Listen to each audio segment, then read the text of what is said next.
जय माता दी दोस्तों, प्रभाष रेमेडीज़ में आपका हार्दिक स्वागत है।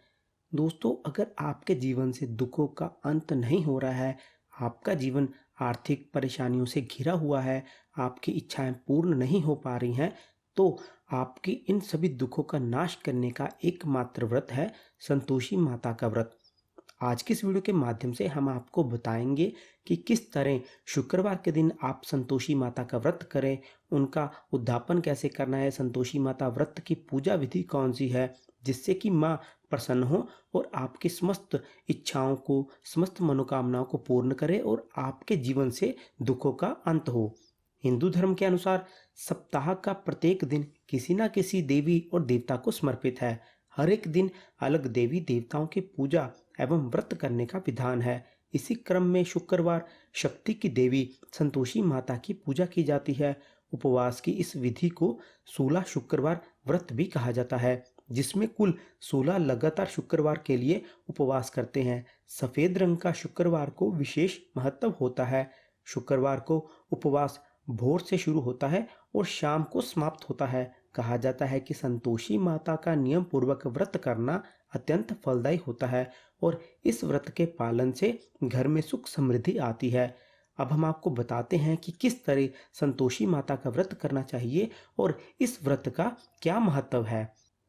संतोषी माता भक्तों की सभी इच्छाओं की पूर्ति करने के साथ संतोष का प्रतीक है। पुराणों में संतोषी माता को संतोष की देवी के रूप में बताया गया है और उन्हें भगवान श्री गणेश की पुत्री कहा गया है। संतोषी माता अपने सभी भक्तों की सभी समस्याओं और दुखों को स्वीकार करती है और उन्हें सुख और समृद्धि का आशीर्वाद देती है। अगर कोई भक्त संतोषी माता का 16 शुक्रवार तक श्रद्धा भाव से व्रत करता है, माँ का पूजन करता है, स्मरण करता है, तो संतोषी माता अपने उन सभी भक्तों के कष्टों को समाप्त करती है और उनके कष्टों को समाप्त करने के साथ साथ उनके घर में सुख समृद्धि भी आती है।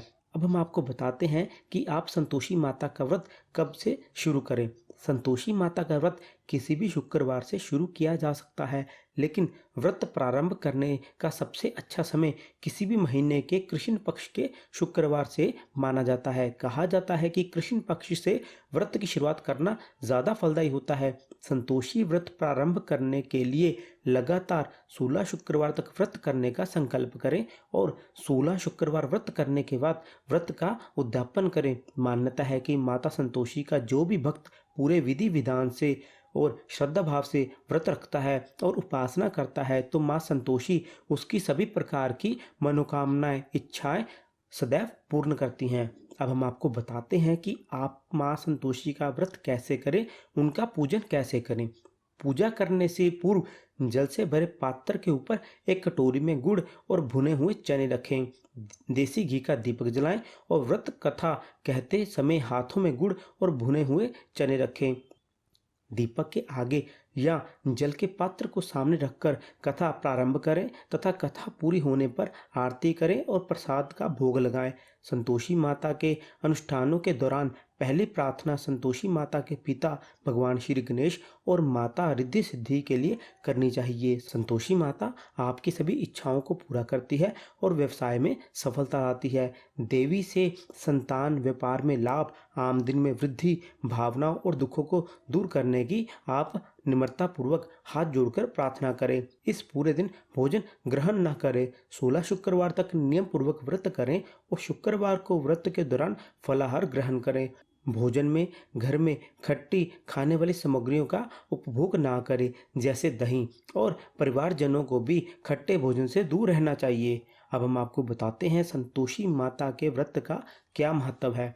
शुक्रवार का व्रत विभिन्न कारणों से महत्वपूर्ण माना जाता है। शुक्रवार के उपवास के स्पष्ट कारणों में से एक है कि उस दिन संतोषी माता का जन्म हुआ था। कुछ लोग संतोषी माता को शक्ति या शक्ति के प्रतीक के रूप में पूजते हैं, जो उनके सभी दुख और चिंताओं को दूर कर सकती है। इसी तरह अन्य लोग अपने जीवन में बाधाओं को दूर करने, अपने बच्चों को स्वस्थ रखने और एक खुशहाल पारिवारिक जीवन जीने के लिए शुक्रवार का व्रत करते हैं। शुक्रवार का उपवास करने से और इसी दिन संतोषी माता की पूजा करने की अवधारणा के पीछे एक सच्ची कहानी है। किंवदंतियों के अनुसार भगवान श्री गणेश के पुत्र शुभ और लाभ रक्षाबंधन के रिवाज के महत्व को समझना चाहते थे और वे एक छोटी बहन की इच्छा रखते थे। इस प्रकार भगवान श्री गणेश ने संतोषी माता को बनाया। माता संतोषी ने अपने बड़े भाइयों की इच्छाओं को पूरा किया, इसलिए उनका नाम संतोषी रखा गया। अब हम आपको बताते हैं कि व्रत करने के बाद जब आप 16 शुक्रवार का व्रत संपूर्ण कर लेंगे तो उसके बाद आप कैसे उद्यापन करें। पूजा के अंतिम दिन यानी संतोषी माता व्रत उद्यापन के दिन संतोषी माता की तस्वीर के सामने देसी घी का दिया जलाएं और संतोषी माता की जय जयकार बोलते रहें तथा नारियल फोड़ें। इस विशेष दिन पर घर में कोई भी खट्टी वस्तु नहीं रखनी चाहिए और ना ही कोई खट्टी वस्तुएं खानी चाहिए और ना ही दूसरों को खिलाएं। उद्यापन के लिए संतोषी माता के अनुष्ठानों के अंतिम दिन 8 लड़कों को त्योहार का भोजन परोसा जाता है। व्रत रखने वाले व्यक्ति को कथा सुनने के बाद और केवल एक समय भोजन करना चाहिए। इस तरह देवी संतोषी माता खुश हो जाती है और दुखों को दूर करती है और अपने भक्तों को सुख और समृद्धि का आशीर्वाद देती है। अगर आप अपने जीवन में खुशहाली लाना चाहते हैं और आप अपने जीवन से दुखों का अंत करना चाहते हैं तो आप शुक्रवार के दिन संतोषी माता का व्रत अवश्य रखें। तो उम्मीद है दोस्तों आज की यह वीडियो आपको पसंद आई होगी। अगर यह जानकारी अच्छी लगे तो कृपया इस जानकारी को शेयर और लाइक अवश्य कीजिए। अगर आप चाहते हैं कि आपको हमारे चैनल के माध्यम से ऐसी ही और महत्वपूर्ण जानकारियां, महत्वपूर्ण व्रत तिथियां, व्रत कथाएं, शुभ मुहूर्त और सरल पूजा विधि के विषय में संपूर्ण जानकारी चाहिए तो कृपया आप हमारे चैनल को सब्सक्राइब करें और रिंग बेल के बटन को अवश्य दबाएं, जिससे कि आप तक हमारे चैनल की वीडियो की सभी नोटिफिकेशन आसानी से पहुंच सके। तो चलिए दोस्तों अब आप हमें दें इजाज़त। हम आपको अपनी अगली वीडियो में एक नए विषय के साथ मिलेंगे। और हाँ, जाते जाते नीचे कमेंट्स में जय संतोषी माता अवश्य लिखें। जय माता दी।